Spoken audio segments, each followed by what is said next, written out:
السلام عليكم ورحمة الله وبركاته. وعليكم السلام ورحمة الله. الحمد لله الذي هدانا لهذا وما كنا لنهتدي لولا أن هدانا الله. اللهم صل وسلم وبارك على عبدك ورسولك محمد وعلى آله وصحبه والذين اتبعوهم بإحسان إلى يوم الدين. أما بعد. പ്രിയമുള്ള സഹോദരന്മാരെ, എല്ലാ വെള്ളിയാഴ്ചയും രാവിലെ നടക്കുന്ന ഹദീസ് ക്ലാസ്സിലാണ് നമ്മളുള്ളത്. ഇന്ന് വായിക്കാൻ പോകുന്ന അധ്യായം, ഇന്ന് പല വിഷയങ്ങളുണ്ട്. അതിലാദ്യത്തെ വിഷയം ബാബു വുജൂബി അംരി അഹ്ലിഹി വ ഉലാദിഹി. നിർബന്ധമായും കുടുംബനാഥൻ, പിതാവ് ആരാണോ, വീട്ടിൻ്റെ അധികാരി, വീട്ടിൻ്റെ ഉടമസ്ഥൻ, അയാൾ അദ്ദേഹത്തിൻ്റെ വീട്ടിലുള്ള ആളുകൾക്ക് വേണ്ട നിർദ്ദേശങ്ങൾ, കൽപ്പനകൾ കൊടുക്കണം. മനസ്സിലായില്ലേ? അതായത് അവരുടെ നല്ല സ്വഭാവങ്ങൾക്ക് വേണ്ടിയുള്ള ഉപദേശം, തെറ്റായ കാര്യങ്ങൾ കണ്ടാൽ അത് തെറ്റാണെന്ന് പറഞ്ഞു കൊടുക്കൽ, നല്ല കാര്യങ്ങൾ കണ്ടാൽ പ്രോത്സാഹിപ്പിക്കൽ, മതവിരുദ്ധമായ കാര്യങ്ങൾ അവർ പ്രവർത്തിക്കുന്നത് കാണുമ്പോൾ അത് തടയൽ. അതാണ്. ഇപ്പോൾ വീട്ടിൽ വിവേകമെത്തിയിട്ടുള്ള, തമ്മീസെത്തിയിട്ടുള്ള, തൻ്റെ കീഴിൽ വീട്ടിൽ കഴിഞ്ഞുകൂടുന്ന ഭാര്യ, മക്കൾ, പേരക്കുട്ടികൾ, ഇതുപോലെയുള്ള ആളുകളുണ്ടാവുമല്ലോ. ആ ആളുകൾക്ക് നല്ല വഴിക്കുള്ള ഉപദേശങ്ങൾ കൊടുക്കൽ അത് അയാൾക്ക് നിർബന്ധമാണ്. അങ്ങനെയാകുമ്പോഴേ അവർ നല്ല നിലയ്ക്ക് വളർന്നു വരികയുള്ളൂ. ഇപ്പോൾ ഖുർആനിൽ തന്നെ സൂറത്ത് താഹയിൽ അല്ലാഹു പറഞ്ഞു, വഅ്മുർ അഹ്ലക ബിസ്സലാത്തി വസ്തബിർ അലൈഹ. നീ നിന്റെ കുടുംബത്തോട് നമസ്കാരത്തിന് വേണ്ടി കൽപ്പന കൊടുക്കണം. അവർ നമസ്കരിക്കുന്നവരാണെങ്കിൽ കുഴപ്പമില്ല. നമസ്കാരത്തിൽ അശ്രദ്ധയുള്ളവരാണെങ്കിൽ, അല്ലെങ്കിൽ ആ സമയമാകുമ്പോൾ അത് കൃത്യമായി നിർവഹിക്കാൻ ചിലപ്പോൾ അമാന്തം കാണിക്കുന്ന ആളുകളാണെങ്കിൽ അവരോട് അത് നിർദ്ദേശിക്കണം. നമസ്കരിക്കാൻ വേണ്ടി അവരോട് കൽപ്പിക്കണം. മാത്രമല്ല വസ്തബിർ അലൈഹ, അങ്ങനെയുള്ള നിർദ്ദേശങ്ങൾ,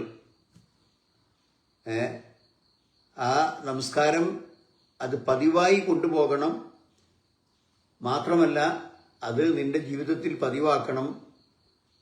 വസ്തബിർ അലൈഹ എന്ന് പറഞ്ഞാൽ നീ അതിൻ്റെ മേൽ നിന്റെ മനസ്സിനെ പാകപ്പെടുത്തി ക്ഷമിപ്പിച്ചു നിർത്തണം. നമസ്കാരം അത്രയും പ്രധാനപ്പെട്ട ഒരു ഇബാദത്താണ്. അതുകൊണ്ട് താൻ സ്വയം ചെയ്യുന്നതോടുകൂടി തന്നെ വീട്ടിലെ എല്ലാവരും അത് സമയത്ത് നിർവഹിക്കാൻ വേണ്ടി അവരോട് കൽപ്പിക്കണം. സൂറത്തു തഹരീമിൽ അള്ളാഹു പറഞ്ഞു, യാ അയ്യുഹല്ലദീന ആമനു ഖൂ അൻഫുസക്കും വഅഹ്ലീകും നാറ. വിശ്വാസികളെ, നിങ്ങൾ നിങ്ങളെയും അതുപോലെ തന്നെ നിങ്ങളുടെ കുടുംബത്തെയും നരകത്തിൽ നിന്ന് സംരക്ഷിക്കണം, സൂക്ഷിക്കണം. അതായത് അവർ നരകത്തിൽ ചെന്ന് ചാടരുത്. അപ്പം നിങ്ങൾക്കും നരകം കിട്ടരുത്, നിങ്ങളുടെ കുടുംബത്തിനും നരകം കിട്ടരുത്. അപ്പോൾ നമ്മൾ സ്വയം കാര്യങ്ങൾ ശ്രദ്ധിക്കുക. തെറ്റായ കാര്യങ്ങൾ പ്രവർത്തിച്ചുകൊണ്ട് നമ്മൾ അള്ളാഹുവിൻ്റെ കോപത്തിന് വിധേയമാകുന്ന കാര്യങ്ങൾ ചെയ്യുകയും അങ്ങനെ ശിക്ഷ വാങ്ങിയെടുക്കുകയും ചെയ്യുകയാണല്ലോ നരകത്ത് പോലെ. അപ്പം അതിൽ നിന്ന് രക്ഷപ്പെട്ടുകൊണ്ട് എന്തു ചെയ്യണം? നരകശിക്ഷയിൽ നിന്ന് നമ്മളെയും നമ്മുടെ കുടുംബത്തെയും കാക്കണം. എന്നിട്ട് അതിന് നരകത്തിൻ്റെ ശിക്ഷയുടെ സ്വഭാവം പറയുന്നുണ്ട്. വഖൂദുഹന്നാസു വൽ ഹിജാറ.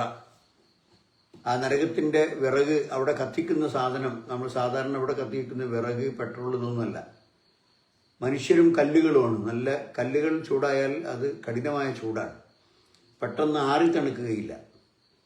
അപ്പോൾ അവിടെ കത്തിക്കപ്പെടുന്നത് പാറക്കല്ലുകളും മനുഷ്യരുമാണ്. പിന്നെ ആ നരകത്തിൻ്റെ കാവൽക്കാരായിരിക്കുന്ന ആൾക്കാരെന്ന് പറഞ്ഞാൽ പരുഷ സ്വഭാവികളും കഠിന ഹൃദയന്മാരുമായ ആളുകളാണ്. ഒരു ദയയും നരകത്തിൽ ശിക്ഷ അനുഭവിക്കുന്നവരോട് അവർ കാണിക്കില്ല. അവർക്ക് അതിന് അധികാരവുമില്ല.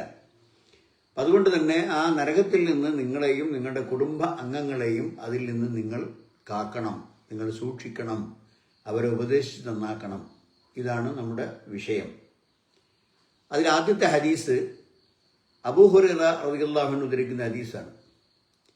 അഹദൽ ഹസൻ ഇബ്നു അലി റളിയല്ലാഹു അൻഹുമാ തംറത്തൻ മിൻ തംറി സദഖ فجعلها في فيه فقال رسول الله صلى الله عليه وسلم قخ قخ ارمي بها أما علمت أننا لا نأكل الصدقة. അപ്പോൾ നബി സല്ലല്ലാഹു അലൈഹി വസല്ലമയുടെ ജീവിതത്തിൽ സംഭവിച്ച ഒരു കാര്യം എടുത്തു പറഞ്ഞുകൊണ്ടാണ് ഈ കാര്യം പ്രത്യേകം നമുക്കൊരു മാതൃകയാക്കി കാണിക്കുന്നത്. നബി സല്ലല്ലാഹു അലൈഹി വസല്ലമിന്റെ പൗത്രൻ അഥവാ മകളുടെ മകൻ ഹസൻ ബിൻ അലി ചെറിയ കുട്ടിയാണ്. അപ്പോൾ ആ ഹസൻ ബിൻ അലി എന്ത് ചെയ്തു? സക്കാത്തിന്റെ, അതാണ് തംറു സദഖ എന്ന് പറയുന്നത്, ഇവിടെ സക്കാത്താണ് ഉദ്ദേശം. ഇപ്പോൾ സക്കാത്തായി ആളുകൾ നൽകിയിട്ടുള്ള കാരക്ക, ഈത്തപ്പഴം, അതിൻ്റെ കൂമ്പാരത്തിൽ നിന്ന്, അതിൻ്റെ കൂട്ടത്തിൽ നിന്ന് ഒരു കാരക്ക എടുത്ത് തൊള്ളയിലിട്ടു. ഇപ്പോൾ ജഅലഹാ ഫീ ഫീഹി, അങ്ങനെ കുട്ടിയല്ലേ, കുട്ടിക്ക് ഇത് ഏതാണ് സദഖ, ഇതാണ് സക്കാത്ത്, അല്ലെങ്കിൽ ഇതെനിക്ക് പറ്റുമോ പറ്റൂലോ ഒന്നും അറിയില്ലല്ലോ. അപ്പം അങ്ങനെ ഒരു കാരക്ക കൂട്ടിയിട്ടുള്ള ഒരു കൂട്ടം കണ്ടപ്പോൾ സ്വാഭാവികമായും കുട്ടികൾ അങ്ങനെയാണ്, ചെന്ന് ഉടനെ തന്നെ ഒരു കാരക്ക എടുത്ത് തൊള്ളയിലിട്ടു. അപ്പം നബി സല്ലല്ലാഹു അലൈഹി വസല്ലം അത് ശ്രദ്ധിച്ചു. ഉടനെ തന്നെ ആ കുട്ടിയോട് ഖഹ് ഖഹ്, ഹേ തൊടല്ലേ തൊടല്ലേ, അത് തുപ്പ്, ഇൽസം ബിഹ ഇർമി ബിഹ ഇർമി ബിഹ ഇർമി ബിഹ, നീ അത് പുറത്തേക്കിട്, അത് കഴിക്കല്ലേ, അത് തിന്നല്ലേ. അമാ അലിംത, നിനക്കറിഞ്ഞുകൂടെ കുഞ്ഞെ, അന്നാ ലാ നഅ്കുലു സദഖ, നമുക്ക് സദഖ തിന്നാൻ പാടില്ല.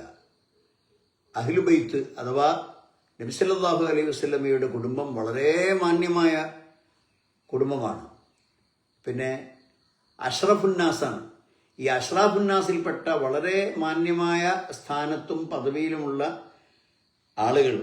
സക്കാത്ത് സദക്ക എന്നൊക്കെ പറഞ്ഞാൽ ആളുകളുടെ ഔസാഖാണ്. ഔസാഖ് എന്ന് പറഞ്ഞാൽ ആളുകൾ അവരുടെ സമ്പത്തിൽ നിന്ന് പുറത്തേക്ക് കളയുന്ന ആ സമ്പത്തിൻ്റെ ഒരു ചേറ് ചളി എന്ന് പറയാം വേണമെങ്കിൽ, അത് കളഞ്ഞാലേ അവരുടെ സമ്പത്ത് എന്ത് ചെയ്യുള്ളൂ, ശുദ്ധിയാവുള്ളൂ. അപ്പം തൻ്റെ സമ്പത്തിൽ നിന്ന് നിർബന്ധമായും താൻ കൊടുത്തിരിക്കേണ്ട ഒന്നാണ് സക്കാത്ത്. അത് കൊടുത്താലേ തൻ്റെ ബാക്കിയുള്ള സ്വത്ത് എന്താവുള്ളൂ, തനിക്ക് ശുദ്ധിയായി കിട്ടുകയുള്ളൂ. അപ്പം അതുകൊണ്ട് അങ്ങനെയുള്ള സമ്പത്ത് അത് വളരെ ഉന്നത സ്ഥാനീയരായിട്ടുള്ള പ്രവാചകനെ പോലെ, അദ്ദേഹത്തിൻ്റെ കുടുംബത്തെ പോലെയുള്ള ആളുകൾക്ക് അനുവദനീയമല്ല.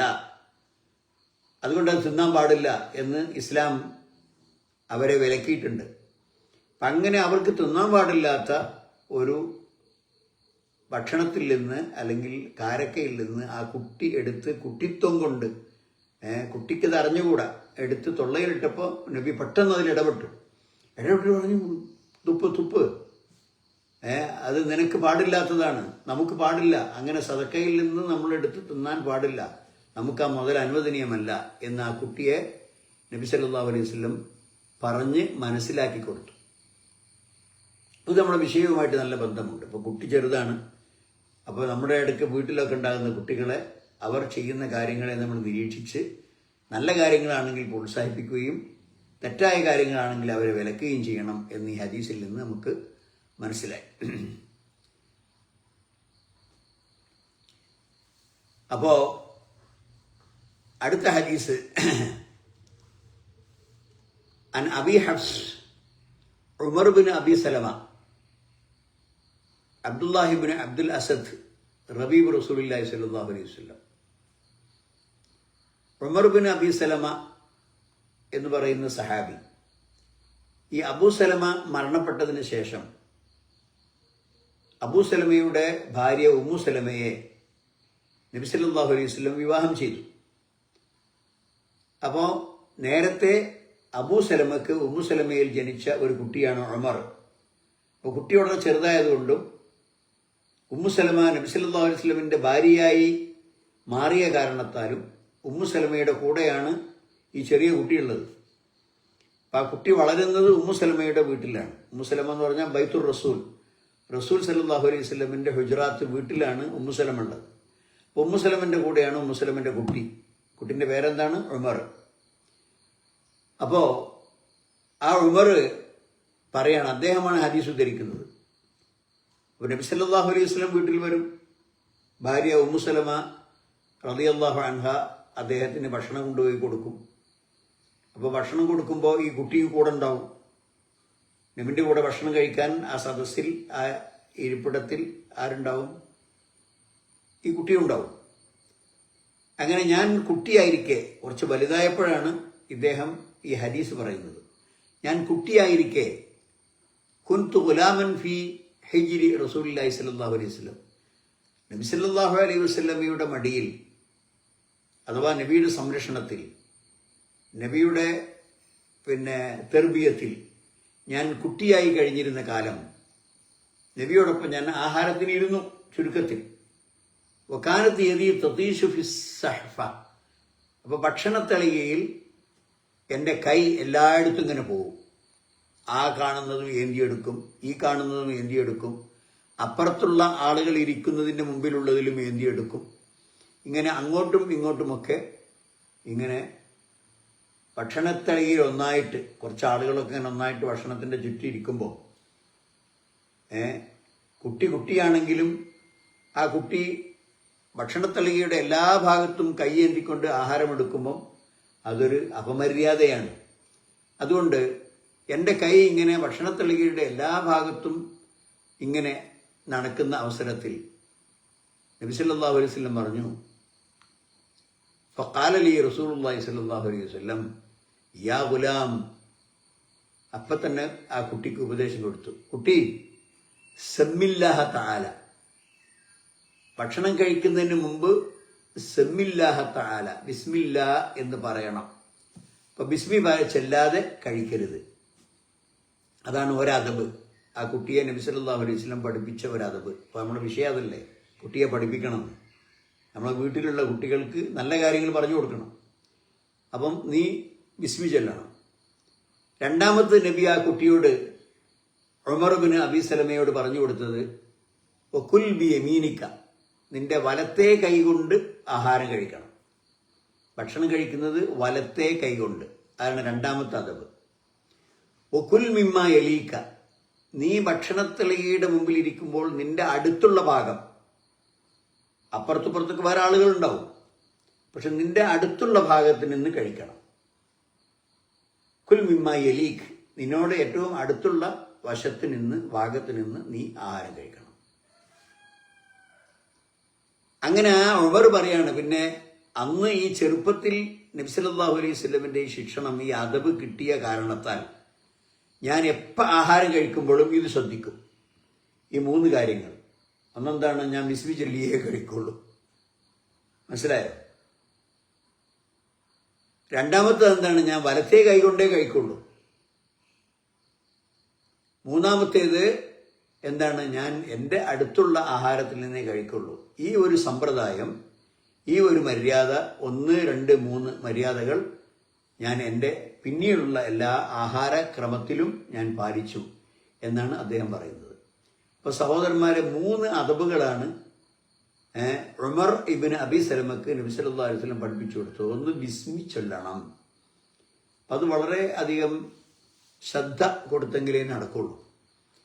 കാരണം എന്താണ്, നമ്മൾ വളരെയധികം അധ്വാനിച്ച് പൈസ ചിലവാക്കി നമ്മൾ ഭക്ഷണമൊക്കെ ഉണ്ടാക്കിയിട്ട് നമ്മുടെ അശദ്ദുൽ അദ, നമ്മുടെ ശത്രുക്കളുടെ കൂട്ടത്തിൽ ഏറ്റവും വലിയ കഠിന ശത്രു അശൈത്താൻ അല്ലേ? ഖുർആൻ പറഞ്ഞ അങ്ങനെയല്ലേ, യാ അയ്യുഹല്ലദീന ആമനു ലാ തത്തബിഉ ഖുതുവാതി ശൈത്താൻ, വിശ്വാസികളെ നിങ്ങൾ ഒരിക്കലും പിശാചിൻ്റെ കാലടിപ്പാടുകളെ നിങ്ങൾ പിന്തുടരരുത്, അവൻ്റെ പിന്നാലെ പോകരുത്.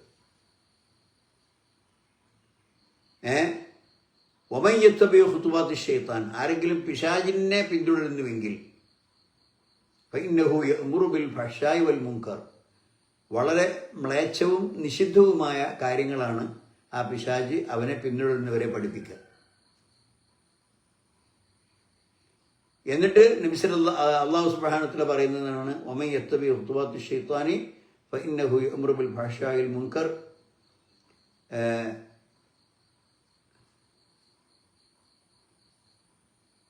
എന്നിട്ട് നബി പിന്നെ അതിന് ശേഷം സൂറത്തു നൂറിലാണ് ഈ ആയത്തുള്ളത്. ആ സൂറത്തു നൂറിൽ അള്ളാഹു സുബ്ഹാനഹു വ തആല പറയുന്നു വമൻ യത്തബി ഖുതുവാത്തി ശൈത്വാനി ഫഇന്നഹു യഅ്മുറു ബിൽ ഫഹ്ശാഇ വൽ മുൻകർ.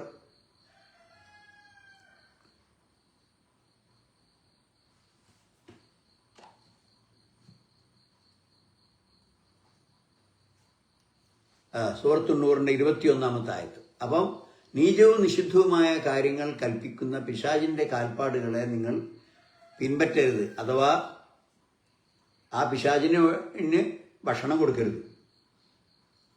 അപ്പം നീ ഇടത്തെ കൈകൊണ്ട് തിന്നുമ്പോൾ ബിസ്മി ചൊല്ലുമ്പോൾ ബിസ്മില്ല എന്ന് പറഞ്ഞുകൊണ്ട് നാം ഭക്ഷണം കഴിച്ചാൽ പിന്നെ പിശാചിന് അത് ഹറാമാണ്. രണ്ട് കാര്യങ്ങൾ നബി സല്ലല്ലാഹു അലൈഹി വസല്ലം ഉപദേശിച്ചു. ഒന്ന്, വീട്ടിൽ കയറുമ്പോൾ ബിസ്മില്ല റഹ്മാൻ റഹീം എന്ന് പറഞ്ഞുകൊണ്ട് വീട്ടിലേക്ക് കയറണം, അല്ലെങ്കിൽ അള്ളാഹുവിനെ അനുസ്മരിച്ചുകൊണ്ടായിരിക്കണം നമ്മൾ വീട്ടിലേക്ക് കയറേണ്ടത്. രണ്ടാമത്തത്, ഭക്ഷണം കഴിക്കുമ്പോൾ ബിസ്മി ചൊല്ലണം. അപ്പോൾ ഓരോ ദിവസവും പിശാചും പിശാചിൻ്റെ മക്കളും ഇങ്ങനെ ആളുകൾക്കിടയിൽ ഇങ്ങനെ വിഹരിക്കുക ചെയ്യുക. അവനെവിടെയാണ് മബീത്ത്, രാത്രി താമസിക്കാൻ കഴിയുന്നത്, അവനെവിടെയാണ് ഭക്ഷണം കിട്ടുന്നത് എന്ന് തിരഞ്ഞു നടക്കും. അപ്പോൾ അള്ളാഹുവിൻ്റെ നാമം പറഞ്ഞുകൊണ്ട് വീട്ടിലേക്ക് കടന്നാൽ അപ്പോൾ പിശാചി അവൻ്റെ അനുയായികളോട് പറയും, ഈ വീട് നമുക്ക് താമസിക്കാൻ പറ്റൂല, കാരണം ഇവിടെ അള്ളാഹുവിൻ്റെ നാമം അനുസ്മരിക്കപ്പെട്ട വീടാണ്, അതുകൊണ്ട് ഇവിടെ നമുക്ക് താമസിക്കുവാൻ സ്വാതന്ത്ര്യമില്ല, നമുക്ക് താമസിക്കാൻ പറ്റില്ല, വിചാരിച്ചാലും സാധിക്കില്ല. രണ്ടാമത്തെ കാര്യം, ഭക്ഷണം കഴിക്കുന്ന അവസരത്തിൽ ബിസ്മി ചൊല്ലിയാൽ നമുക്ക് ഹുരിംന തആൻ, നമ്മൾ ഭക്ഷണത്തിൽ നിന്നും തടയപ്പെട്ടു. അപ്പം ലാ മബീത്തലന വല തആൻ, നമുക്ക് രാത്രി താമസിക്കാനുള്ള ഇടവുമില്ല, അതേ പ്രകാരം തന്നെ ഭക്ഷണവുമില്ല എന്ന് പറഞ്ഞുകൊണ്ട് നിരാശപ്പെട്ട് പിശാചുക്കൾ മടങ്ങിപ്പോകുമെന്നാണ്. അപ്പോൾ ഇവിടെ സെമ്മില്ല എന്ന് പറയുന്നത് കൊണ്ട് നാം ആഹാരം നമുക്ക് മാത്രമാക്കുന്ന, നമ്മുടെ കൂടെ ആഹാരം കഴിക്കാൻ സാധ്യതയുള്ള വൃത്തികെട്ട പിശാച്, ആ പിശാചിനെ അതിൽ നിന്ന് നമ്മൾ അകറ്റുന്നു ബിസ്മി പറയുന്നതോടുകൂടി, അല്ലെങ്കിൽ നമ്മളെ കൂടെ അയാളും കഴിക്കും. എന്നാൽ അഥവാ ഒരാൾ ബിസ്മി മറന്നുപോയാൽ ബിസ്മില്ലാഹി അവലിഹി വാഹലിഹി എന്ന് പറയണമെന്നാണ് ഇസ്ലാം പഠിപ്പിക്കുന്നത്. ആദ്യം കഴിച്ചു പോയതും ഇനിയും കഴിക്കാനുള്ള ഭക്ഷണത്തിനും അള്ളാഹുവിൻ്റെ നാമത്തിൽ ബിസ്മില്ലാഹി ലി അവലിഹി വാഹലിഹി എന്ന് പറയണം.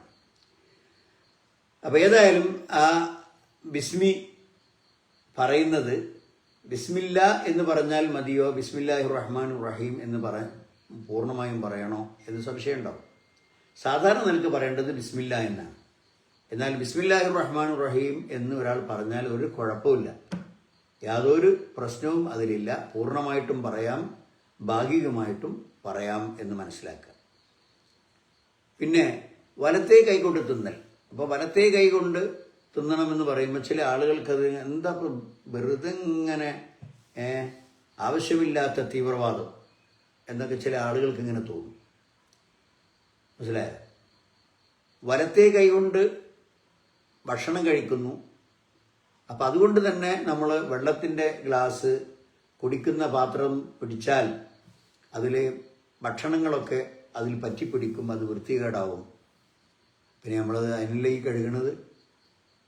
മാത്രമല്ല, കഴിക്കുന്ന ഭക്ഷണമല്ലേ ആവുന്നത്, വല്ല ചാണകമൂത്രമൊന്നുമല്ലല്ലോ ആവുന്നത്. നമ്മൾ കൈകൊണ്ട് കഴിക്കുന്ന ആഹാരമാണ് യഥാർത്ഥത്തിൽ അവിടെ നമ്മൾ ഭക്ഷണം കഴിക്കുമ്പോൾ ആ ഗ്ലാസ്സുമേലാവുന്നത്. ഇനി കുറച്ചുകൂടി സൂക്ഷ്മതയ്ക്ക് അതിൻ്റെ അടിഭാഗം, ഗ്ലാസിൻ്റെ അടിഭാഗം പിടിച്ചാൽ മതി. ആ വിരലിൻ്റെ ഏറ്റവും അറ്റത്ത് പിടിച്ചിട്ട് അതുകൊണ്ട് കുടിക്കുക.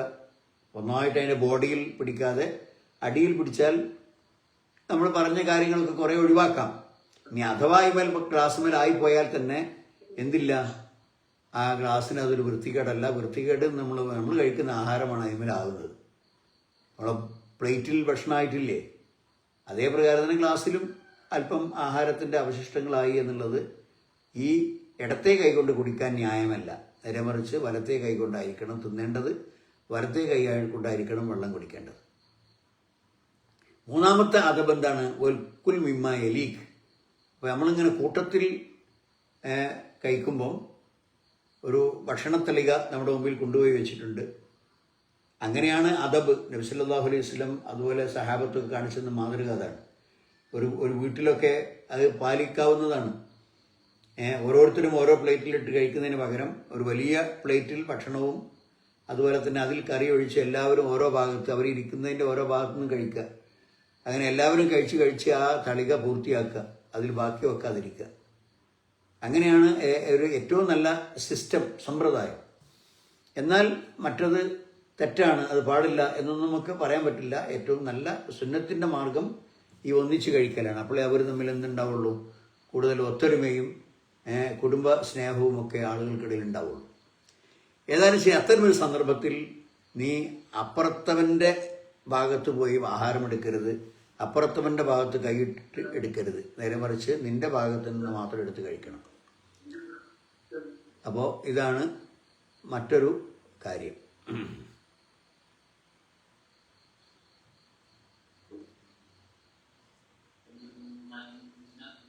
അപ്പോൾ ഇത് നമ്മുടെ കുട്ടികളെ പ്രത്യേകിച്ചും നമ്മൾ എന്ത് ചെയ്യണം? നമ്മളൊരു അദബായിട്ട് ഇത് പഠിപ്പിക്കണം. എന്ന് മാത്രമല്ല, ചെറുപ്പത്തിൽ ഇങ്ങനെയുള്ള ആദാബുകളൊക്കെ പഠിപ്പിച്ചാൽ അത് വലുതാകുന്ന അവസരത്തിന് ചൊട്ടയിലുള്ള ശീലം ചുടല വരെ എന്നല്ലേ. ചെറുപ്പത്തിൽ ശീലിച്ച സ്വഭാവം നല്ലതാണെങ്കിൽ അതോടെ ഉണ്ടാവും, ചീത്ത സ്വഭാവമാണെങ്കിൽ അതോടെ ഉണ്ടാവും. ഇപ്പം വളരെ ചെറുപ്പത്തിൽ വിരലിയമ്പി ശീലിച്ചു, അന്ന് തടഞ്ഞിട്ടില്ല, അല്ലെങ്കിൽ അതിൽ നിന്ന് കുട്ടിയെ പിന്തിരിപ്പിക്കാൻ ശ്രമിച്ചിട്ടില്ല. അങ്ങനെയാണെങ്കിൽ ചില ആളുകൾ എന്ത് ചെയ്യും? വലുതായാലും കൈയമ്പിക്കൊണ്ടിരിക്കും. അതെങ്ങനെയാണ്? അപ്പോൾ മുലകുടി തന്നെ മാറ്റാൻ എത്ര പ്രയാസമുണ്ട്. അപ്പോൾ ഒരു പ്രായം 2 വയസ്സ് പൂർത്തിയായാൽ പിന്നെ അത് നിർബന്ധപൂർവ്വം നിർത്തലാണ്. അപ്പോഴേ അത് കുട്ടിയിൽ നിന്ന് ആ സ്വഭാവം നിർത്തുള്ളൂ. അല്ലെങ്കിൽ കുട്ടി അങ്ങനെ 3 വയസ്സിനും കുടിക്കും, 4 വയസ്സിനും കുടിക്കും, 5 വയസ്സിലൊക്കെ ഉമ്മനെ തിരഞ്ഞെടുക്കും. അപ്പം അതുപോലെ തന്നെയാണ് മനുഷ്യൻ്റെ സ്വഭാവങ്ങളും. അപ്പോൾ നല്ല സ്വഭാവം ചെറുപ്പത്തിൽ തന്നെ നാം കുട്ടികളെ ശീലിപ്പിച്ചാൽ അത് അവരുടെ ജീവിതത്തിൽ ഒരു ആദാബായി, ഒരു മര്യാദയായി അത് തുടരും എന്ന് നമ്മൾ മനസ്സിലാക്കണം. അടുത്ത ഹദീസ് അംർ ബിൻ ഷുഐബ് റളിയല്ലാഹു അൻഹു ഉദ്ധരിക്കുന്ന ഹദീസാണ്. അദ്ദേഹത്തിൻ്റെ പിതാവിൽ നിന്നും പിന്നെ അദ്ദേഹത്തിൻ്റെ പിതാമഹനിൽ നിന്നുമാണ് ഈ ഹദീസ് ഉദ്ധരിക്കുന്നത്. കാല റസൂലുള്ളാഹി സ്വല്ലല്ലാഹു അലൈഹി വസല്ലം മുറു ഔലാദക്കും ബിസ്സലാത്തി, ഇതാണ് ഒക്കെ കൽപ്പനയല്ലേ. മുറു ഔലാദക്കും ബിസ്സലാത്ത് വഹും അബ്നാഉ 7 സിനീൻ. നിങ്ങളുടെ കുട്ടികളോട് നമസ്കരിക്കാൻ വേണ്ടി നിങ്ങൾ കൽപ്പിക്കണം, നിങ്ങൾ പറയണം. അവർ 7 വയസ്സ് പൂർത്തിയായാൽ. അപ്പോൾ 7 വയസ്സിന് മുമ്പ് ചെറിയ കുട്ടികളായിരിക്കും. അവർ നിസ്കരിച്ചോട്ടെ, അതുപോലെ നിസ്കാരത്തിൽ പങ്കെടുത്തോട്ടെ, നമ്മളെ കൂടെ നിന്നോട്ടെ, ഒന്നും കുഴപ്പമില്ല. പക്ഷേ ഒരു അദബ് എന്ന നിലക്ക് നമസ്കാരം വളരെ പ്രധാനപ്പെട്ടതാണ് മുസ്ലിങ്ങൾക്ക്, അത് ഒഴിവാക്കാൻ പാടില്ലാത്തതാണ്. അതുകൊണ്ട് നീ നമസ്കരിക്കണം എന്ന ഒരു ഉപദേശം അവന് കൊടുക്കാൻ അവന് 7 വയസ്സായാൽ പ്രത്യേകം ശ്രദ്ധിക്കണം, അതവന് കൊടുക്കണം. വദ്രിബൂഹും അലൈഹ വഹും അബ്നാഉ 10.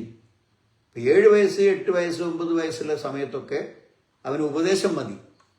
എന്നാൽ 10 വയസ്സായിട്ടും അത് ചെയ്യാൻ മടി കാണിക്കുകയാണെങ്കിൽ ഒരു ചെറിയ ചൊട്ട് വെച്ച് കൊടുക്കണം. എന്ന് പറഞ്ഞാൽ വലിയ നല്ല കട്ടിയുള്ള വടിയെടുത്ത് അടിക്കണം എന്നല്ല പറഞ്ഞത്. അപ്പം കുട്ടികളെ അടിക്കാൻ പാടില്ല എന്ന് പറഞ്ഞ മനഃശാസ്ത്രജ്ഞന്മാർക്ക് രംഗത്ത് വരുന്നുണ്ട്. ചില സന്ദർഭങ്ങളിൽ കുട്ടികൾക്ക് ഒരു അടി കിട്ടിയാൽ പിന്നെ അവൻ അടിക്കേണ്ടി വരില്ല. കാരണം അപ്പോഴേക്ക് ആ കാര്യം മനസ്സിലായി, അത് തൻ്റെ കൊള്ളരുതായ്മ കൊണ്ടാണ്, തൻ്റെ കയ്യിരിപ്പ് കൊണ്ടാണ് ആ അടി കിട്ടിയതെന്ന് ആ കുട്ടിക്ക് ഓർമ്മ ഉണ്ടാവും.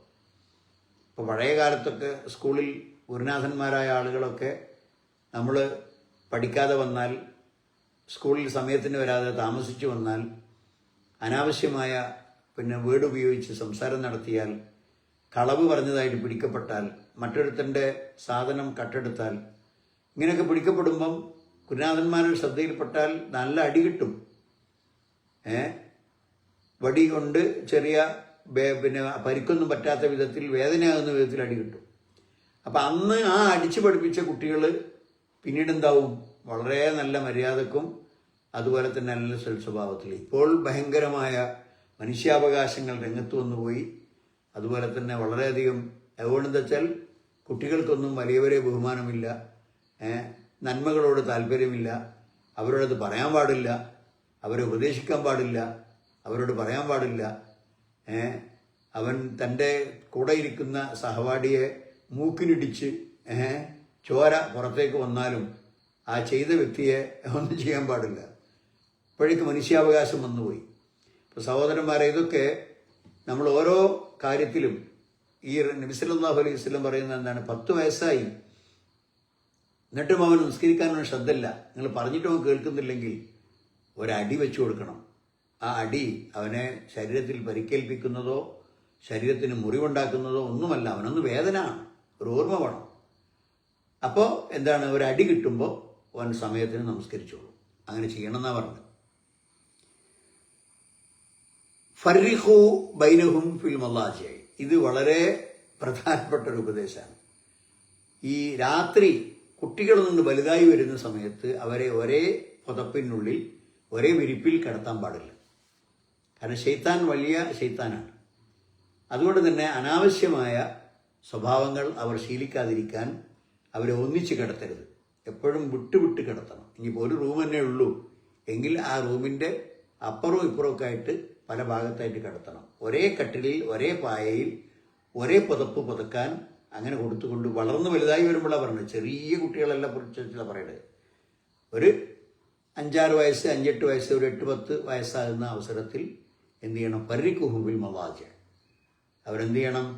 കിടക്കുന്ന സ്ഥലത്ത് നിന്ന് അവരെ വേർപ്പെടുത്തണം, ഒന്നിച്ച് കിടക്കുന്നതിൽ നിന്ന് തടയണം എന്നാണ് ഈ പറഞ്ഞത്. അത് വലിയൊരു അദബാണ്. അടുത്ത ഹദീസ് അൻ അബി സുറയ്യ സബ്രത്ത് ബിൻ മഅബദ് ജുഹനി റളിയല്ലാഹു അൻഹു ഖാല ഖാല റസൂലുള്ളാഹി സ്വല്ലല്ലാഹു അലൈഹി വസല്ലം അല്ലിമു സബിയ്യ. നിങ്ങൾ നിസ്കാരം എങ്ങനെയാണ് നിർവഹിക്കേണ്ടതെന്ന് പഠിപ്പിച്ചു കൊടുക്കണം.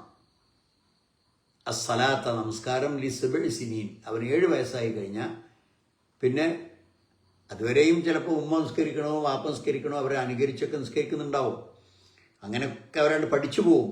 എങ്ങനെയാണ് സുജൂദ് ചെയ്യേണ്ടത്, എങ്ങനെയാണ് റുക്കൂ ചെയ്യേണ്ടത്, എങ്ങനെയാണ് കൈയ്യട്ടേണ്ടത്, എങ്ങനെയാണ് നിൽക്കേണ്ടത്, ഒക്കെ കുട്ടികളെങ്ങനെ ഉമ്മയും വാപ്പയും ഒക്കെ നിസ്കരിക്കുന്നത് കാണുമ്പോൾ അതിൻ്റെ ഇടയിലൊക്കെ വന്ന് നിന്ന് അവർ പഠിച്ചു പോവും. ചിലപ്പോൾ നിങ്ങൾ കാണിച്ചു കൊടുക്കേണ്ട വരികയില്ല, അവർ നല്ല നിലക്ക് നിസ്കരിക്കാൻ പഠിക്കും.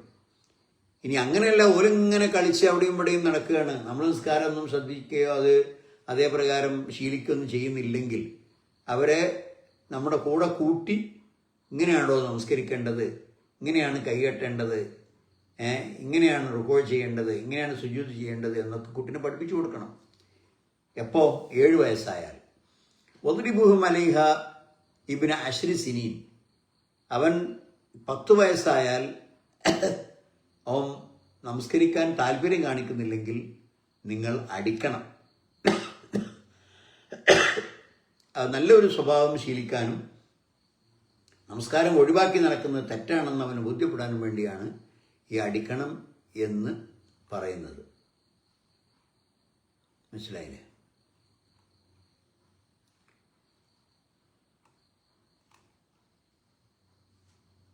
അതുകൊണ്ട് തന്നെ ഒരു കുടുംബത്തിലെ കുടുംബനാഥൻ ആ കുടുംബത്തിൽപ്പെട്ട തൻ്റെ അധീനതയിൽ ജീവിക്കുന്ന ആളുകൾക്കിടയിൽ അംറ് ബിൽ മഅറൂഫ്, നല്ലത് കൽപ്പിക്കലും, വന്നഹി അനിൽ മുൻകർ, നിഷിദ്ധമായ കാര്യങ്ങൾ കാണുമ്പോൾ തടയലും അനിവാര്യമാണ്.